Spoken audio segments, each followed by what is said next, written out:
ಆಮೇಲೆ ಈಗ ನಾನು ಹೇಳಲಿಕ್ಕೆ ಇಷ್ಟಪಡ್ತೀನಿ, ಈ ಸತಿನೂ ಕೂಡ ನಾನು ನಿನ್ನೆ ಮಾನ್ಯ ಮುಖ್ಯಮಂತ್ರಿ ಜೊತೆಗೆ ಚರ್ಚೆಯನ್ನ ಮಾಡಿದ್ವಿ, ಸುದೀರ್ಘವಾಗಿ ಚರ್ಚೆಯನ್ನ ಮಾಡಿ ತೀರ್ಮಾನವನ್ನ ತಗೊಂಡ್ವಿ. ಹೆಂಗೆ PUC ಅಲ್ಲಿ ಒಳ್ಳೆ ರಿಸಲ್ಟ್ ಕೊಟ್ಟಿರೋದ್ರಿಂದ. ಯಾಕಂದ್ರೆ ಥರ್ಡ್ ಎಕ್ಸಾಮ್ ಯಾಕೆ ತಂದ್ವಿ ಅಂದ್ರೆ ತಪ್ಪುಗಳು ನಮ್ಮಿದ್ವು, ಇಲಾಖೆಗೆ ಟೀಚಿಂಗು ಇವೆಲ್ಲವೂ ಕೂಡ ನಾನು ಅದನ್ನ ಚರ್ಚೆ ಮಾಡಿದ್ವಿ. ಮತ್ತೆ ನಾನು ಅದನ್ನ ಮತ್ತೆ ಭಾಷಣ ಮಾಡಕ್ ಹೋಗ್ತೀನಿ. ಈ ಸತಿನೂ ಕೂಡ ನಮ್ಮ ಕರ್ತವ್ಯವನ್ನು ನಿಭಾಯಿಸೋದಕ್ಕೆ ಮಕ್ಕಳು ಕೂಡ ಒಳ್ಳೆ ರಿಸಲ್ಟ್ ಅನ್ನು ಕೂಡ ಕೊಟ್ಟಿರೋದ್ರಿಂದ ಈ ಸತಿ ಥರ್ಡ್ ಎಕ್ಸಾಮ್ ಇರೋದಿಲ್ಲ. ಸೊ ಈ ಸತಿ ಥರ್ಡ್ ಎಕ್ಸಾಮ್ ಇರೋದಿಲ್ಲ. ಸೊ ಸೆಕೆಂಡ್ ಎಕ್ಸಾಮು ಮುಂಚೆ ನಾವು ಅನ್ಕೊಂಡಿದ್ದು ಇದೇ ಡೇಟ್, ಮುಂಚೆ ಅನ್ಕೊಂಡಿದ್ದು ಕೂಡ ನಾವು 18, ಯಾಕಂದ್ರೆ ಟೈಮ್ ಇದೆ ನಮಗೆ. ಇವತ್ತು 24ನೇ ತಾರೀಕು, 23ನೇ ತಾರೀಕು ಇವತ್ತು. ನಾನು ಆಕ್ಚುಲಿ ನೀವೆಲ್ಲರೂ ಕೂಡ ನಾಳೆ ರಿಸಲ್ಟ್ ಹೇಳ್ತಾರೆ ಅನ್ಕೊಂಡಿದ್ರು. ನೀವು ಈ ಸತಿ ಇಂಪೋರ್ಟ್ ಮ್ಯಾಟರ್ ಬಂದ್ಮೇಲೆ ಲೇಟ್ ಆಗ್ಬಿಡುತ್ತೆ 2 ದಿವಸ ಅಂತಾನು ಕೂಡ ನೀವು ಚರ್ಚೆ ಮಾಡಿದ್ರಿ. ಅದೆಲ್ಲದೂ ಕೂಡ ವಿಶ್ಲೇಷಣೆ ಮಾಡಿದ್ರಿ. ಆದ್ರೆ ನನಗೆ ಗೊತ್ತಿತ್ತು, ನಾನು ಹೇಳಿದ್ದೆ ಇಲ್ಲ ಒಂದ್ ದಿವಸ ಮುಂಚೆ ನಾನು ಮಾಡಕ್ ಟ್ರೈ ಮಾಡ್ಬೇಕಂತ. ಆಮೇಲೆ ನಾಳೆ ಅಂತಾನೆ ಫಿಕ್ಸ್ ಮಾಡಿದ್ವಿ ನಾವು. ನಿನ್ನೆ ಮಾನ್ಯ ಮುಖ್ಯಮಂತ್ರಿ ಹತ್ರ ಹೋದಾಗ ಎಲ್ಲ ರಿಸಲ್ಟ್ ನ ಎಲ್ಲ ತಗೊಂಡ್ರು. ಯಾಕಂದ್ರೆ ಇದು ಕೋರ್ಟ್ ಮ್ಯಾಟರ್ ಬಂದಾಗ್ಲೂ ಕೂಡ ಅದ್ರದ್ದು ಅಷ್ಟೇ, ಯಾಕೆ ಏನು ಎಷ್ಟು ಮಕ್ಕಳು ಫೇಲ್ ಆದ್ರು ಅದನ್ನು ತಗೊಂಡ್ರು. ಸೊ ಈ ವಾಸ್ ಹ್ಯಾಪಿ. ಅಂತದೇನು ಎಫೆಕ್ಟ್ ಆಗಿಲ್ಲ, ಎಲ್ಲದೂ ಚರ್ಚೆ ಮಾಡಿ ಮುಂದೆ ಏನ್ ಮಾಡ್ಬೇಕು ರೂಲ್ಸ್ ಅದ್ರ ಬಗ್ಗೆನೂ ಕೂಡ ನಾನು ಇನ್ನೊಂದ್ ದಿವಸ ಹೇಳ್ತೀನಿ, ಅದು ಮಾತಾಡ್ತೀನಿ ಆಮೇಲೆ ನಿಮಗೆ. ಆದ್ರೆ ಬಹಳ ಸಂತೋಷ ಏನು ಅಂತ ಹೇಳಿದ್ರೆ, ಅವರು ಇಲ್ಲ ಸರ್ ನಾವು 24ನೇ ತಾರೀಕು ಅಂದಿದ್ವಿ ಅನೌನ್ಸ್ ಮಾಡಕ್ಕೆ, ಸೊ 24ನೇ ತಾರೀಕು ಮಾಡ್ತೀವಿ ಅಂದ್ರೆ ರೆಡಿ ಆಗಿದ್ರೆ ಅಂತ ಅವತ್ತವರೆಗೂ ಯಾಕೆ ಕಾಯ್ತೀವಿ, ನಾಳೆ ಬೆಳಗ್ಗೆ ಮಾಡ್ಬೇಕು ಅಂತ ಹೇಳಿ ನಿನ್ನೆ ರಾತ್ರಿ 8 ಗಂಟೆಗೆ ನಮಗೆ ಡೈರೆಕ್ಷನ್ ಕೊಟ್ಟು ಸ್ಟ್ರಿಕ್ಟ್ ಆಗಿ ಹೇಳ್ಬಿಟ್ರು, no no no don't wait, ನಾಳೆ ಬೆಳಗ್ಗೆ ಮಾಡ್ಬೇಕು. ನಾವು 10 ಗಂಟೆಗೆ ಮಾಡಕ್ ಟ್ರೈ ಮಾಡಿದ್ವಿ, ಬಟ್ ಕೆಲವೆಲ್ಲ ಈ ಡಿಜಿ ಲಾಕರ್, ಯಾಕಂದ್ರೆ ಮಕ್ಕಳಿಗೆಲ್ಲ ಕರೆಕ್ಟ್ ಆಗಿ ಮಾಹಿತಿ ಹೋಗ್ಬೇಕಲ್ಲ, ಅದಕ್ಕೋಸ್ಕರ ನಾವು ಲೇಟ್ ಮಾಡಿದ್ವಿ. ಆದ್ರೆ ಮಾನ್ಯ ಮುಖ್ಯಮಂತ್ರಿಗಳು ಇವತ್ತೇ ಮಾಡಿ ಅಂದಿದ್ದಕ್ಕೆ ಇವತ್ತು ಮಾಡಿದೀವಿ. ಈಗ ಸೆಕೆಂಡ್ ಎಕ್ಸಾಮ್ ಡೇಟ್ ಕೂಡ ನಾನು ಹೇಳಲಿಕ್ಕೆ ಇಷ್ಟಪಡ್ತೀನಿ. ಮಾಧ್ಯಮದವ್ರು ದಯವಿಟ್ಟು ಇದನ್ನ ಹಾಕಿ ಮಕ್ಕಳು ಇದು ಉಪಯೋಗ ಮಾಡಿಕೊಳ್ಳಿ ಫಾರ್ ಇಂಪ್ರೂವ್ಮೆಂಟ್ ಆಫ್ ಎಕ್ಸಾಮ್ ನ ಇಂಪ್ರೂವ್ಮೆಂಟ್ ಮಾಡೋದಕ್ಕೆ. ಯಾರಾದ್ರೂ ಪಾಸ್ ಆಗಿಲ್ಲ ಅಂತ ಹೇಳಿದ್ರೆ ಏನೇ ಕಾರಣದಲ್ಲಿ ದಯವಿಟ್ಟು ಅವರನ್ನ ಈಗ ನಮ್ಮ ಇಲಾಖೆಯವರು ಕೂಡ ನಾವು ಆಗ್ಲೇ ಡೈರೆಕ್ಷನ್ ಕೊಟ್ಟಿದ್ವಿ, ನಾಳೆ ಬೆಳಗ್ಗೆಯಿಂದನೇ ಅವರು ಕಾರ್ಯರೂಪಕ್ಕೆ ಬರ್ತಾರೆ. ಅವ್ರವ್ರ ಕೆಲಸನ ಮತ್ತೆ ಕಂಟಿನ್ಯೂ ಮಾಡಬೇಕು. ಈ 1 ವರ್ಷದ ಕೆಲಸವನ್ನ ಇದರೊಳಗೆ ನಾವು ಮಾಡ್ಬೇಕು ಅಂತ ಡೈರೆಕ್ಷನ್ಸ್ ಕೊಟ್ಟಿದ್ದೀವಿ. 18ನೇ ತಾರೀಕು ಮುಂದಿನ ತಿಂಗಳು ಅಂದ್ರೆ ಮೇ 18ನೇ ತಾರೀಕಿಂದ ಮೇ 25ನೇ ತಾರೀಕುವರೆಗೂ 2ನೇ ಎಕ್ಸಾಮು ನಡೀತದೆ, 3ನೇ ಎಕ್ಸಾಮ್ ಇರೋದಿಲ್ಲ. ಮೇ 18ರಿಂದ ಮೇ 25ನೇ ತಾರೀಕುವರೆಗೂ ಆ ಶೆಡ್ಯೂಲ್ ನ ನಾವು ಹಾಕ್ತೀವಿ. ಯಾವತ್ತು ಯಾವ ಸಬ್ಜೆಕ್ಟ್ ಏನು ಅಂತ ಇಲಾಖೆಯವರು ಅದೆಲ್ಲ ರೆಡಿ ಆಗ್ಬೇಕಾಗ್ತದೆ. ಕ್ವಶನ್ ಪೇಪರ್ ಅದೆಲ್ಲ ಅವರು ನಾನು ಯಾಕಂದ್ರೆ ಆ ಕಡೆಗೆ ನಾನು ಮುಖನೇ ಹಾಕಲ್ಲ, ಆ ಡಿಪಾರ್ಟ್ಮೆಂಟ್ ಇದೆ, ಅವ್ರು ನೋಡ್ಕೊಳ್ತಾರೆ. ಹೆಚ್ಚು ಕಮ್ಮಿ ಆದ್ರೆ ಅವರೇ ಹೊಣೆ ಹಾಕ್ತಾರೆ, ಅದಕ್ಕೆ ನಾವು ಆ ಕಡೆ ಹೋಗೋದಿಲ್ಲ. ಸೊ 18ರಿಂದ 25ನೇ ತಾರೀಕು ಮೇಗೆ 2ನೇ ಎಕ್ಸಾಮ್ ನಡೀತದೆ, 3ನೇ ಎಕ್ಸಾಮ್ ಇರೋದಿಲ್ಲ ಅನ್ನೋದನ್ನ ಈ ಸಂದರ್ಭದಲ್ಲಿ ಹೇಳಲಿಕ್ಕೆ ಇಷ್ಟಪಡ್ತೀನಿ. ಮತ್ತೆ ಎಲ್ಲರೂ ಕೂಡ ಟೀಚರ್ಸ್ ಅವ್ರವ್ರ ಶಾಲೆಯಲ್ಲಿ ಯಾರ್ಯಾರು ಪಾಸ್ ಆಗಿಲ್ಲ ಅವ್ರಿಗೆ ಹೇಳ್ಕೊಡೋದ್ರ ಜೊತೆಗೆ ಯಾರ್ಯಾರು ಜಾಸ್ತಿ ಪರ್ಸೆಂಟೇಜ್ ತಗೋಬೇಕು ಅಂತ ಆಸೆ ಇರ್ತದೆ ಅವರು ಕೂಡ ಇದನ್ನ ಅವಕಾಶ ತಗೊಳ್ಳಿ, ಏನು ತೊಂದರೆ ಇಲ್ಲ. ಈ ಸತಿ ಒಂದೇ ಒಂದು ಬದಲಾವಣೆ ಏನು ಅಂತ ಹೇಳಿದ್ರೆ, ಯಾರು ಫೇಲ್ ಆಗಿದ್ದಾರೆ ಅವರಿಗೆ ಈ ಸತಿನೂ ಕೂಡ ಯಾವುದೇ ಫೀಸ್ ಇರೋದಿಲ್ಲ. ಯಾರು ಫೇಲ್ ಆಗಿದ್ದಾರೆ ಅವರು ಎಷ್ಟು 130 ರೂಪಾಯಿ ಎಷ್ಟು ಕಟ್ಟದು,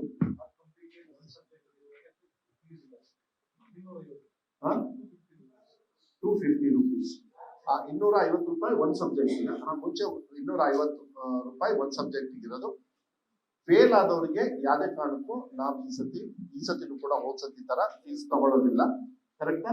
ಫೀಸ್ ತಗೊಳ್ಳೋದಿಲ್ಲ. ಯಾರು ಇಂಪ್ರೂವ್ಮೆಂಟ್ ಮಾಡ್ಕೊಳ್ತಾರೆ ಅವರು ಫೀಸ್ ಕಟ್ಟಲೇಬೇಕಾಗ್ತದೆ. ಹೆಣ್ಮಕ್ಳಿಗೆ ಮತ್ತೆ SC ST ಹಾಗಿದ್ರು ಅವರಿಗೆ ರಿಲ್ಯಾಕ್ಸೇಷನ್ ಇದೆ, ಇದ್ರಲ್ಲಿ ಏನು ಕಟ್ಟಂಗೆ ಇರೋದಿಲ್ಲ. ಕರೆಕ್ಟಾ? ಆದ್ರೆ ಥರ್ಡ್ ಲ್ಯಾಂಗ್ವೇಜ್ ಅಲ್ಲಿ ನಾನು ಯಾವುದು ಅಂತ ಹೇಳೋದಕ್ಕೆ ಹೋಗೋದಿಲ್ಲ.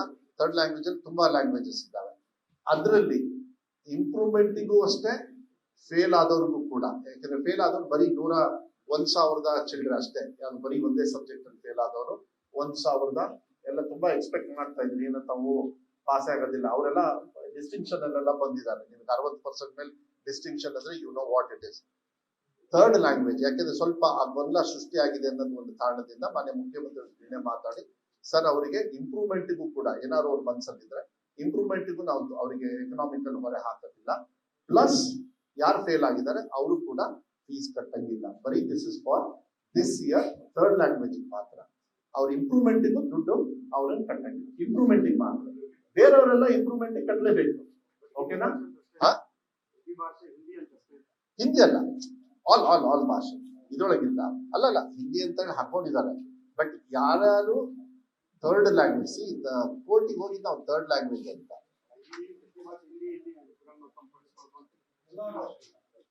ಅಲ್ಲ ಅವರಿಗೆ ಟೈಪ್ ನೀವು ಹಿಂದಿ ಅಂತ, ಅದು ಎಲ್ಲ ಹಿಂಗೆ ಕೇಳಿ ಕೇಳಿ ನಾವು ಹಂಗೆ ಆಗ್ಬಿಟ್ಟಿದೀವೋ ಏನೋ ಗೊತ್ತಿಲ್ಲ.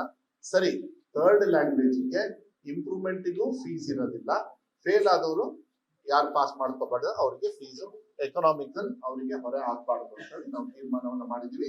ಇಷ್ಟು ನಾನು ಹೇಳಲಿಕ್ಕೆ ಇಷ್ಟಪಡ್ತೇನೆ. ಅದ್ರ ಜೊತೆಗೆ ನಾನು ನಿಮ್ ಪ್ರಶ್ನೆ ತಗೊಳಕ್ಕಿಂತ ಮುಂಚೆ ನಾನು ಕೆಲವುದು ಫಾಸ್ಟ್ ಆಗಿ ಹೇಳ್ಬಿಡ್ತೀನಿ. ಇದು ಕೂಡ ನಿಮ್ಮಲ್ಲಿದೆ, ಇದೇ ಇಂಪಾರ್ಟೆಂಟ್, ಗೇಮ್ ಚೇಂಜರ್ ಯಾರು ಏನು ಅಂತ ಹೇಳಿ ನೋಡಿ. ಬರೀ 1,000 ಥರ್ಡ್ ಲ್ಯಾಂಗ್ವೇಜ್ ಅಲ್ಲಿ ವಿತ್ ಅದರ್ ಲ್ಯಾಂಗ್ವೇಜ್ ಫೇಲ್ ಆಗಿರೋದು 17,000 ಮಕ್ಕಳು. ಬರೀ ಯಾರು ಥರ್ಡ್ ಲ್ಯಾಂಗ್ವೇಜ್ ಒಂದರಲ್ಲೇ ಫೇಲ್ ಆಗಿರೋರು 1,500 ಮಕ್ಕಳು ಅಷ್ಟೇ. ಥರ್ಡ್ ಲ್ಯಾಂಗ್ವೇಜ್ ಅಲ್ಲಿ ಇನ್ಕ್ಲೂಡಿಂಗ್ ಅದರ್ ಲ್ಯಾಂಗ್ವೇಜ್ ಅಲ್ಲ, ಎಲ್ಲ ಸೇರಿ 17,000. ಹೋದ್ ಸತಿ ಥರ್ಡ್ ಲ್ಯಾಂಗ್ವೇಜ್ ಅಲ್ಲೆಲ್ಲ 50,000 60,000 ಎಲ್ಲ ಫೇಲ್ ಆಗ್ಬಿಡೋರು ಈ ಬೇರೆದ್ರಲ್ಲಿ. ಈ ಸತಿ ಅದು ಬಟ್ ಬರೀ ಥರ್ಡ್ ಲ್ಯಾಂಗ್ವೇಜ್ ಅಲ್ಲಿ, ಬರೀ ಥರ್ಡ್ ಲ್ಯಾಂಗ್ವೇಜ್ ನೀವು, ನಾನು ಅದನ್ನ ಹೇಳಕ್ ಆಗಲ್ಲ, ಯಾಕಂದ್ರೆ ನಾನು ಅದನ್ನ ಡಿಫ್ರೆನ್ಶಿಯೇಟ್ ಮಾಡಕ್ಕಾಗಲ್ಲ. ಬರೀ ಥರ್ಡ್ ಲ್ಯಾಂಗ್ವೇಜ್ ಅಲ್ಲಿ ಫೇಲ್ ಆದವರು 1,500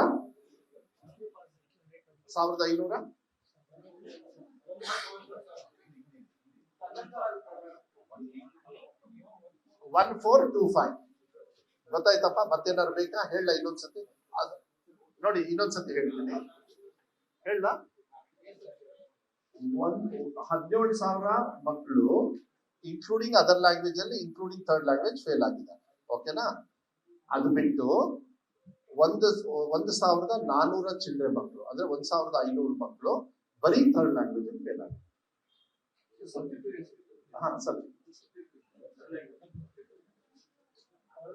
ಅದೆಲ್ಲ ಕೊಟ್ಟಿದ್ದೀವಿ ನೋಡಿ, ಅದ್ರೊಳಗಿದೆ.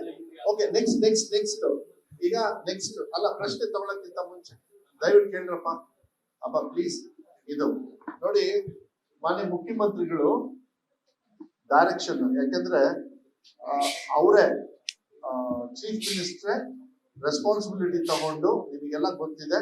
ಆಮೇಲೆ ಈಗ ನಾನು ಹೇಳಲಿಕ್ಕೆ ಇಷ್ಟಪಡ್ತೀನಿ, ಈ ಸತಿನೂ ಕೂಡ ನಾನು ನಿನ್ನೆ ಮಾನ್ಯ ಮುಖ್ಯಮಂತ್ರಿ ಜೊತೆಗೆ ಚರ್ಚೆಯನ್ನ ಮಾಡಿದ್ವಿ, ಸುದೀರ್ಘವಾಗಿ ಚರ್ಚೆಯನ್ನ ಮಾಡಿ ತೀರ್ಮಾನವನ್ನ ತಗೊಂಡ್ವಿ. ಹೆಂಗೆ PUC ಅಲ್ಲಿ ಒಳ್ಳೆ ರಿಸಲ್ಟ್ ಕೊಟ್ಟಿರೋದ್ರಿಂದ. ಯಾಕಂದ್ರೆ ಥರ್ಡ್ ಎಕ್ಸಾಮ್ ಯಾಕೆ ತಂದ್ವಿ ಅಂದ್ರೆ, ತಪ್ಪುಗಳು ನಮ್ಮಿದ್ವು, ಇಲಾಖೆಗೆ ಟೀಚಿಂಗು ಇವೆಲ್ಲವೂ ಕೂಡ ನಾನು ಅದನ್ನ ಚರ್ಚೆ ಮಾಡಿದ್ವಿ. ಮತ್ತೆ ನಾನು ಅದನ್ನ ಮತ್ತೆ ಭಾಷಣ ಮಾಡಕ್ ಹೋಗ್ತೀನಿ. ಈ ಸತಿನೂ ಕೂಡ ನಮ್ಮ ಕರ್ತವ್ಯವನ್ನು ನಿಭಾಯಿಸಲಿಕ್ಕೆ ಮಕ್ಕಳು ಕೂಡ ಒಳ್ಳೆ ರಿಸಲ್ಟ್ ಅನ್ನು ಕೂಡ ಕೊಟ್ಟಿರೋದ್ರಿಂದ ಈ ಸತಿ ಥರ್ಡ್ ಎಕ್ಸಾಮ್ ಇರೋದಿಲ್ಲ. ಸೊ ಈ ಸತಿ ಥರ್ಡ್ ಎಕ್ಸಾಮ್ ಇರೋದಿಲ್ಲ. ಸೊ ಸೆಕೆಂಡ್ ಎಕ್ಸಾಮು ಮುಂಚೆ ನಾವು ಅನ್ಕೊಂಡಿದ್ದು ಇದೇ ಡೇಟಾ, ಮುಂಚೆ ಅನ್ಕೊಂಡಿದ್ದು ಕೂಡ ನಾವು 18, ಯಾಕಂದ್ರೆ ಟೈಮ್ ಇದೆ ನಮಗೆ. ಇವತ್ತು 24ನೇ ತಾರೀಕು, 23ನೇ ತಾರೀಕು ಇವತ್ತು. ನಾನು ಆಕ್ಚುಲಿ ನೀವೆಲ್ಲರೂ ಕೂಡ ನಾಳೆ ರಿಸಲ್ಟ್ ಹೇಳ್ತಾರೆ ಅನ್ಕೊಂಡಿದ್ರು. ನೀವು ಈ ಸತಿ ಇಂಪೋರ್ಟ್ ಮ್ಯಾಟರ್ ಬಂದ್ಮೇಲೆ ಲೇಟ್ ಆಗ್ಬಿಡುತ್ತೆ 2 ದಿವಸ ಅಂತಾನು ಕೂಡ ನೀವು ಚರ್ಚೆ ಮಾಡಿದ್ರಿ. ಅದೆಲ್ಲದೂ ಕೂಡ ವಿಶ್ಲೇಷಣೆ ಮಾಡಿದ್ರಿ. ಆದ್ರೆ ನನಗೆ ಗೊತ್ತಿತ್ತು, ನಾನು ಹೇಳಿದ್ದೆ ಇಲ್ಲ, ಒಂದ್ ದಿವಸ ಮುಂಚೆ ನಾನು ಮಾಡಕ್ ಟ್ರೈ ಮಾಡ್ಬೇಕಂತ. ಆಮೇಲೆ ನಾಳೆ ಅಂತಾನೆ ಫಿಕ್ಸ್ ಮಾಡಿದ್ವಿ ನಾವು. ನಿನ್ನೆ ಮಾನ್ಯ ಮುಖ್ಯಮಂತ್ರಿಗಳ ಹತ್ರ ಹೋದಾಗ ಎಲ್ಲ ರಿಸಲ್ಟ್ ಎಲ್ಲ ತಗೊಂಡ್ರು. ಯಾಕಂದ್ರೆ ಇದು ಕೋರ್ಟ್ ಮ್ಯಾಟರ್ ಬಂದಾಗ್ಲೂ ಕೂಡ ಅದ್ರದ್ದು ಅಷ್ಟೇ, ಯಾಕೆ ಏನು ಎಷ್ಟು ಮಕ್ಕಳು ಫೇಲ್ ಆದ್ರು ಅದನ್ನು ತಗೊಂಡ್ರು. ಸೊ ಈ ವಾಸ್ ಹ್ಯಾಪಿ, ಅಂತದೇನು ಎಫೆಕ್ಟ್ ಆಗಿಲ್ಲ. ಎಲ್ಲದೂ ಚರ್ಚೆ ಮಾಡಿ ಮುಂದೆ ಏನ್ ಮಾಡ್ಬೇಕು ರೂಲ್ಸ್, ಅದ್ರ ಬಗ್ಗೆನೂ ಕೂಡ ನಾನು ಇನ್ನೊಂದ್ ದಿವಸ ಹೇಳ್ತೀನಿ, ಅದು ಮಾತಾಡ್ತೀನಿ ಆಮೇಲೆ ನಿಮಗೆ. ಆದ್ರೆ ಬಹಳ ಸಂತೋಷ ಏನು ಅಂತ ಹೇಳಿದ್ರೆ, ಅವರು ಇಲ್ಲ ಸರ್ ನಾವು 24ನೇ ತಾರೀಕು ಅಂದಿದ್ವಿ ಅನೌನ್ಸ್ ಮಾಡಕ್ಕೆ, ಸೊ 24ನೇ ತಾರೀಕು ಮಾಡ್ತೀವಿ ಅಂದ್ರೆ ರೆಡಿ ಆಗಿದ್ರಂದ್ರೆ ಅವತ್ತವರೆಗೂ ಯಾಕೆ ಕಾಯ್ತೀವಿ, ನಾಳೆ ಬೆಳಗ್ಗೆ ಮಾಡ್ಬೇಕು ಅಂತ ಹೇಳಿ ನಿನ್ನೆ ರಾತ್ರಿ 8 ಗಂಟೆಗೆ ನಮಗೆ ಡೈರೆಕ್ಷನ್ ಕೊಟ್ಟು ಸ್ಟ್ರಿಕ್ಟ್ ಆಗಿ ಹೇಳ್ಬಿಟ್ರು, ನೋ ಡೋಂಟ್ ವೇಟ್, ನಾಳೆ ಬೆಳಗ್ಗೆ ಮಾಡ್ಬೇಕು. ನಾವು 10 ಗಂಟೆಗೆ ಮಾಡಕ್ ಟ್ರೈ ಮಾಡಿದ್ವಿ, ಬಟ್ ಕೆಲವೆಲ್ಲ ಈ ಡಿಜಿ ಲಾಕರ್, ಯಾಕಂದ್ರೆ ಮಕ್ಕಳಿಗೆಲ್ಲ ಕರೆಕ್ಟ್ ಆಗಿ ಮಾಹಿತಿ ಹೋಗ್ಬೇಕಲ್ಲ, ಅದಕ್ಕೋಸ್ಕರ ನಾವು ಲೇಟ್ ಮಾಡಿದ್ವಿ. ಆದ್ರೆ ಮಾನ್ಯ ಮುಖ್ಯಮಂತ್ರಿಗಳು ಇವತ್ತೇ ಮಾಡಿ ಅಂದಿದ್ದಕ್ಕೆ ಇವತ್ತು ಮಾಡಿದೀವಿ. ಈಗ ಸೆಕೆಂಡ್ ಎಕ್ಸಾಮ್ ಡೇಟ್ ಕೂಡ ನಾನು ಹೇಳಲಿಕ್ಕೆ ಇಷ್ಟಪಡ್ತೇನೆ. ಮಾಧ್ಯಮದವ್ರು ದಯವಿಟ್ಟು ಇದನ್ನ ಹಾಕಿ, ಮಕ್ಕಳು ಇದು ಉಪಯೋಗ ಮಾಡಿಕೊಳ್ಳಿ ಫಾರ್ ಇಂಪ್ರೂವ್ಮೆಂಟ್ ಆಫ್ ಎಕ್ಸಾಮ್ ನ ಇಂಪ್ರೂವ್ಮೆಂಟ್ ಮಾಡೋದಕ್ಕೆ. ಯಾರಾದ್ರೂ ಪಾಸ್ ಆಗಿಲ್ಲ ಅಂತ ಹೇಳಿದ್ರೆ ಏನೇ ಕಾರಣದಲ್ಲಿ ದಯವಿಟ್ಟು ಅವರನ್ನ ಈಗ ನಮ್ಮ ಇಲಾಖೆಯವರು ಕೂಡ ನಾವು ಆಗ್ಲೇ ಡೈರೆಕ್ಷನ್ ಕೊಟ್ಟಿದ್ವಿ, ನಾಳೆ ಬೆಳಗ್ಗೆಯಿಂದಲೇ ಅವರು ಕಾರ್ಯರೂಪಕ್ಕೆ ಬರ್ತಾರೆ. ಅವ್ರವ್ರ ಕೆಲಸನ ಮತ್ತೆ ಕಂಟಿನ್ಯೂ ಮಾಡಬೇಕು. ಈ 1 ವರ್ಷದ ಕೆಲಸವನ್ನ ಇದರೊಳಗೆ ನಾವು ಮಾಡ್ಬೇಕು ಅಂತ ಡೈರೆಕ್ಷನ್ಸ್ ಕೊಟ್ಟಿದ್ದೀವಿ.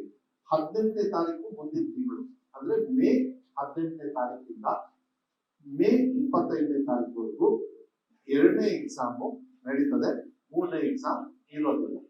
ಮೇ 18ರಿಂದ ಮೇ 25ನೇ ತಾರೀಕುವರೆಗೂ ಆ ಶೆಡ್ಯೂಲ್ ನಾವು ಹಾಕ್ತೀವಿ. ಯಾವತ್ತು ಯಾವ ಸಬ್ಜೆಕ್ಟ್ ಏನು ಅಂತ ಇಲಾಖೆಯವರು ಅದೆಲ್ಲ ರೆಡಿ ಆಗ್ಬೇಕಾಗ್ತದೆ.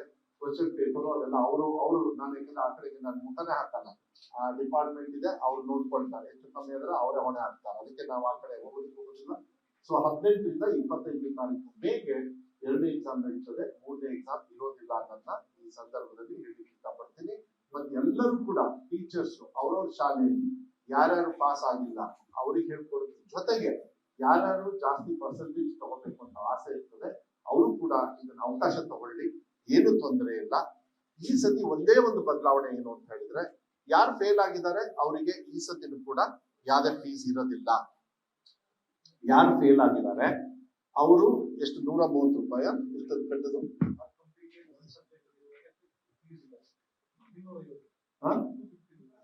250 ರೂಪೀಸ್, 250 ರೂಪಾಯಿ ಒಂದ್ ಸಬ್ಜೆಕ್ಟ್. ಮುಂಚೆ 250 ರೂಪಾಯಿ ಒಂದ್ ಸಬ್ಜೆಕ್ಟ್ ಇರೋದು. ಫೇಲ್ ಆದವರಿಗೆ ಯಾವುದೇ ಕಾರಣಕ್ಕೂ ನಾವು ಈ ಸತಿನೂ ಕೂಡ ಹೋದ್ಸತಿ ತರ ಫೀಸ್ ತಗೊಳ್ಳೋದಿಲ್ಲ. ಕರೆಕ್ಟಾ? ಫೀಸ್ ತಗೊಳ್ಳೋದಿಲ್ಲ. ಯಾರು ಇಂಪ್ರೂವ್ಮೆಂಟ್ ಮಾಡ್ಕೊಳ್ತಾರೆ ಅವರು ಫೀಸ್ ಕಟ್ಟಲೇಬೇಕಾಗ್ತದೆ. ಹೆಣ್ಮಕ್ಳಿಗೆ ಮತ್ತೆ SC ST ಹಾಗಿದ್ರು ಅವರಿಗೆ ರಿಲ್ಯಾಕ್ಸೇಷನ್ ಇದೆ, ಇದ್ರಲ್ಲಿ ಏನು ಕಟ್ಟಂಗೆ ಇರೋದಿಲ್ಲ. ಕರೆಕ್ಟಾ? ಆದ್ರೆ ಥರ್ಡ್ ಲ್ಯಾಂಗ್ವೇಜ್ ಅಲ್ಲಿ ನಾನು ಯಾವುದು ಅಂತ ಹೇಳೋದಕ್ಕೆ ಹೋಗೋದಿಲ್ಲ. ಥರ್ಡ್ ಲ್ಯಾಂಗ್ವೇಜ್ ಅಲ್ಲಿ ತುಂಬಾ ಲ್ಯಾಂಗ್ವೇಜಸ್ ಇದ್ದಾವೆ. ಅದರಲ್ಲಿ ಇಂಪ್ರೂವ್ಮೆಂಟಿಗೂ ಅಷ್ಟೇ, ಫೇಲ್ ಆದವ್ರಿಗೂ ಕೂಡ. ಯಾಕಂದ್ರೆ ಫೇಲ್ ಆದವ್ರು ಬರೀ 1,000 ಚಿಲ್ಡ್ರೆ ಅಷ್ಟೇ. ಯಾರು ಬರೀ ಒಂದೇ ಸಬ್ಜೆಕ್ಟ್ ಅಲ್ಲಿ ಫೇಲ್ ಆದವರು 1,000 ಎಲ್ಲ ತುಂಬಾ ಎಕ್ಸ್ಪೆಕ್ಟ್ ಮಾಡ್ತಾ ಇದ್ರಿ, ಏನಂತ ಪಾಸ್ ಆಗೋದಿಲ್ಲ. ಅವರೆಲ್ಲ ಡಿಸ್ಟಿಂಕ್ಷನ್ ಅಲ್ಲೆಲ್ಲ ಬಂದಿದ್ದಾರೆ. ನಿಮ್ಗೆ 60% ಮೇಲೆ ಡಿಸ್ಟಿಂಕ್ಷನ್ ಅಂದ್ರೆ you know what it is. Third language ಯಾಕೆಂದ್ರೆ ಸ್ವಲ್ಪ ಆ ಗೊಂದಲ ಸೃಷ್ಟಿಯಾಗಿದೆ ಅನ್ನೋದು ಒಂದು ಕಾರಣದಿಂದ ಮಾನ್ಯ ಮುಖ್ಯಮಂತ್ರಿ ಮಾತಾಡಿ ಸರ್ ಅವರಿಗೆ ಇಂಪ್ರೂವ್ಮೆಂಟ್ಗೂ ಕೂಡ ಏನಾದ್ರು ಅವ್ರ ಮನ್ಸಲ್ಲಿದ್ರೆ ಇಂಪ್ರೂವ್ಮೆಂಟ್ಗೂ ನಾವು ಅವರಿಗೆ ಎಕನಾಮಿಕಲ್ ಹೊರೆ ಹಾಕೋದಿಲ್ಲ. ಪ್ಲಸ್ ಯಾರು ಫೇಲ್ ಆಗಿದ್ದಾರೆ ಅವರು ಕೂಡ ಫೀಸ್ ಕಟ್ಟಂಗಿಲ್ಲ. ಬರೀ this is for this year third language ಮಾತ್ರ. ಅವ್ರ ಇಂಪ್ರೂವ್ಮೆಂಟ್ಗೂ ದುಡ್ಡು ಅವ್ರನ್ನ ಕಟ್ಟಂಗಿಲ್ಲ, ಇಂಪ್ರೂವ್ಮೆಂಟಿಗೆ ಮಾತ್ರ. ಬೇರೆಯವರೆಲ್ಲ ಇಂಪ್ರೂವ್ಮೆಂಟ್ ಕಟ್ಟಲೇಬೇಕು. ಓಕೆನಾ? ಹಿಂದಿ ಅಲ್ಲ, ಆಲ್ ಭಾಷೆ ಇದರೊಳಗಿಲ್ಲ. ಅಲ್ಲಲ್ಲ, ಹಿಂದಿ ಅಂತ ಹೇಳಿ ಹಾಕೊಂಡಿದ್ದಾರೆ. ಬಟ್ ಯಾರು ಥರ್ಡ್ ಲ್ಯಾಂಗ್ವೇಜ್ ಕೋರ್ಟಿಗೆ ಹೋಗಿ ನಾವು ಥರ್ಡ್ ಲ್ಯಾಂಗ್ವೇಜ್ ಅಂತ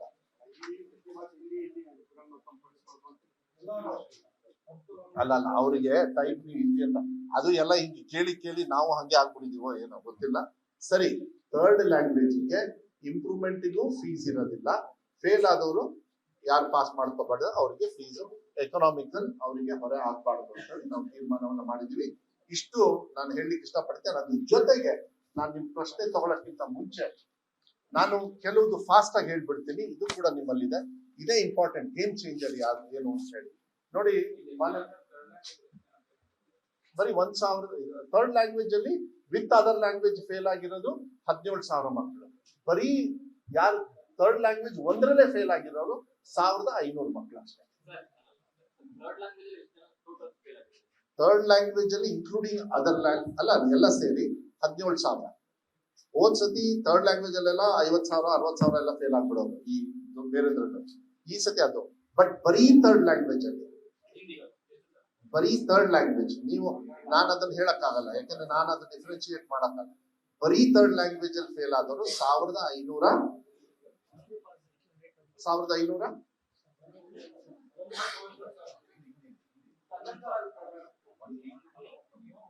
1425. ಗೊತ್ತಾಯ್ತಪ್ಪ? ಮತ್ತೇನಾದ್ರು ಬೇಕಾ ಹೇಳ? ಇನ್ನೊಂದ್ಸತಿ ನೋಡಿ, ಇನ್ನೊಂದ್ಸತಿ ಹೇಳ್ತೀನಿ. ಹೇಳ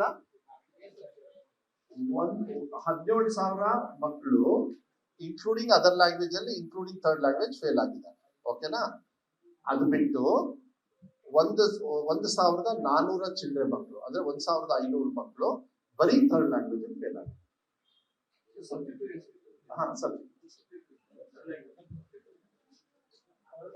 ಅದೆಲ್ಲ ಕೊಟ್ಟಿದ್ದೀವಿ ನೋಡಿ, ಅದ್ರೊಳಗಿದೆ.